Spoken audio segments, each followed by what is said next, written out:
Business और पर्यावरण में संतुलन बनाने को लेकर एक जीवंत परियोजना अधर में लटकती नजर आ रही है।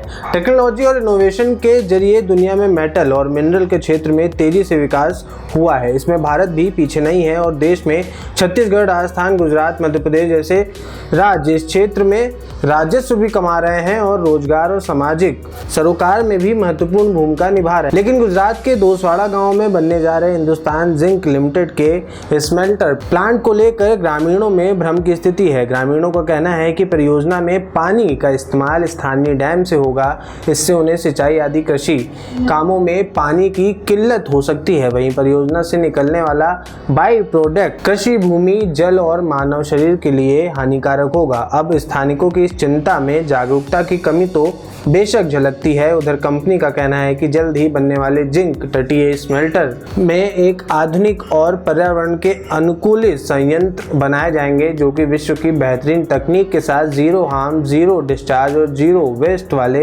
प्लांट सुनिश्चित करेगा। तो चलिए इस प्लांट को लेकर कैसे मिथ फैला हुआ है, आज हम उसको इस वीडियो के जरिए खत्म करते हैं। सबसे पहले बात भारत में जिंक और इसके प्रयोग की।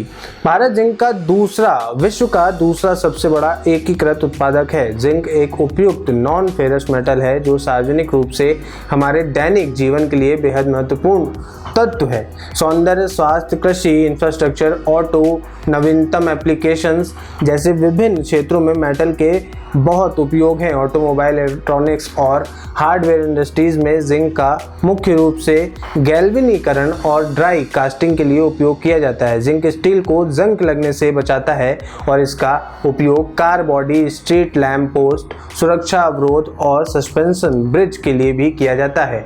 यह मेटल संपत्ति के क्षरक के रोग पर उसे लंबी उम्र प्रदान करता है और व्यक्ति की प्रतिरोधक क्षमता भी बढ़ाता है, जो कि इन दिनों काफ़ी आवश्यक है। लेकिन क्या हिंदुस्तान जिंक लिमिटेड की दोसवाड़ा परियोजना से किसी का नुकसान है? विश्व का दूसरा सबसे बड़ा एकीकृत जिंक उत्पादक देश होने के नाते भारत में संचालित खनन परियोजनाओं को हर पहलू पर कामगारों और स्थानिकों के लिए आधुनिक सुरक्षा मानकों का ख्याल रखकर तैयार किया जाता है। हिंदुस्तान जिंक लिमिटेड के दोसवाड़ा स्मेल्टर प्लांट में भी इस सुरक्षा मानकों को ध्यान में रखा जाएगा। इस परियोजना पर काम अगले 2 साल बाद शुरू होना है, लेकिन हंगामा अभी से हो रहा है। कंपनी का कहना है कि उसका यह plant zero harm, zero discharge और जीरो वेस्ट वाला होगा। चिंता क्या है और उसके निवारण क्या क्या है? सबसे पहली बात, पानी की खपत और भूजल को नुकसान। स्थानिकों को पानी की चिंता सता रही है, लेकिन हिंदुस्तान जिंक एक सर्टिफाइड 2.41 गुना वाटर पॉजिटिव कंपनी है, अर्थात पानी के डेबिट से ज़्यादा उसका क्रेडिट करने में विश्वास रखती है। सरल शब्दों में कहें तो पानी की निकासी से कहीं अधिक उसकी उपलब्धता बनाए रखने पर कंपनी का फोकस है। एक जागरूक कदम के रूप में अपने मौजूदा परियोजना संयंत्रों पर कंपनी शहर के सीवेज का उपचार कर उपचारित पानी का प्रयोग प्लांट चलाने के लिए करती है, जिससे शुद्ध जल खपत में भारी कमी आती है। संयंत्र जीरो लिक्विड डिस्चार्ज सिद्धांत पर काम करेगी, इसलिए भूजल या सतही जल की गुणवत्ता पर कोई प्रभाव नहीं पड़ेगा। स्मेल्टर के गैसों से जहरीले उत्पाद के जरिए बच्चों के IQ स्तर पर प्रभाव पड़ सकता है, ये भी स्थानिकों की एक चिंता है। लेकिन हम उम्मीद कर सकते हैं कि इस प्लांट से वायु गुणवत्ता पर कोई असर देखने को नहीं मिलेगा। अनुमानित वृद्धिशील ग्राउंड लेवल कंस्ट्रक्शन और परिणाम स्वरूप होने वाला कंस्ट्रक्शन ग्रामीण और आवासीय क्षेत्रों के लिए लागू नेशनल एम्बिएंट एयर क्वालिटी मानकों के आधार पर होगा। इसके अलावा विभिन्न खतरों के उपाय के रूप में आधुनिक वायु प्रदूषण नियंत्रण उपकरण जैसे DCDA आधारित एसिड प्लांट और इसके अलावा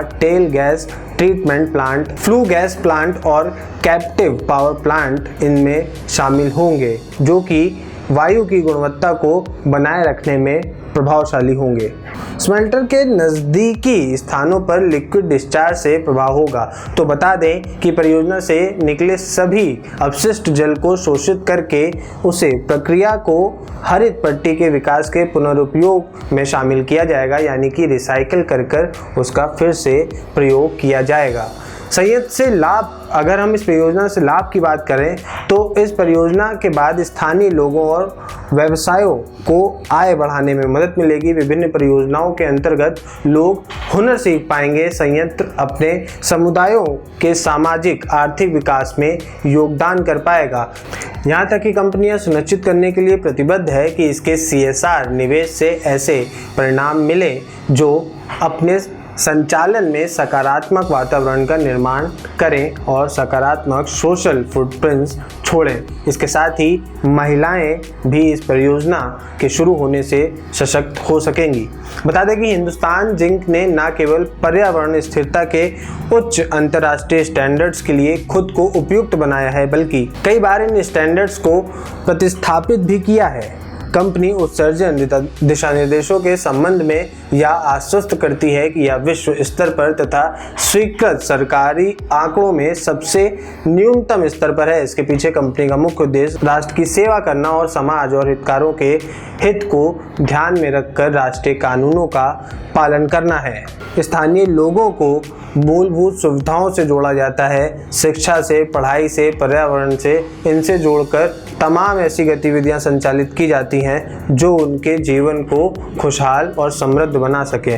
तो ऐसी परियोजनाओं का विरोध सिर्फ इस बहकावे में करना कि इससे आपके स्वास्थ्य को किसी प्रकार का कोई नुकसान है और उसके आगे पीछे का कुछ भी ना जानना समझना, शायद ये सबसे ज़्यादा नुकसानदेह साबित हो सकता है हमारे बढ़ते भारत के लिए, हमारे ग्रामीण भारत के विकास के लिए। बने रहें tuple.com पर और ऐसी अफवाहों से, ऐसी नेगेटिव बातों से दूर रहने की कोशिश करें। धन्यवाद।